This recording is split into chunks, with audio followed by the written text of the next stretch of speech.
2 வாரமா வீட்ல வந்து பூஜையும் செய்யல. முருகருக்கான விளக்கும் போடல.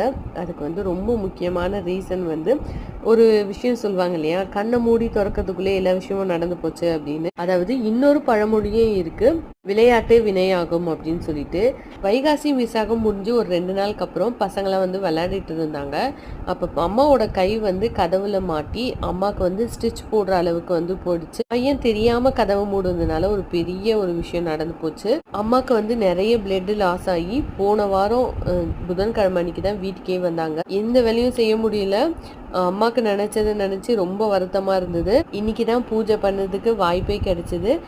வீடியோ போடாத நேரத்துலலாம் சும்மா இருக்கிறதெல்லாம் வீடியோ எடுத்துட்டு இருப்பேன். ஆனா இப்ப வீடியோ எடுக்கிற மனசே இல்லாம இப்பதான் வீடியோ எடுக்கவே ஸ்டார்ட் பண்ணியிருக்கேன். இந்த வாரமும் 6 விளக்கு போடல. அடுத்த வாரம் 6 விளக்கு போடலாம் அப்படின்னு சொல்லிட்டு விட்டுட்டேன். இப்ப அம்மா ஓகே தான். ஆனா இன்னும் தையல் பிரிக்கல. வெள்ளிக்கிழமை அன்னைக்கு தையல் பிரிக்கிறேன்னு சொல்லியிருக்காங்க.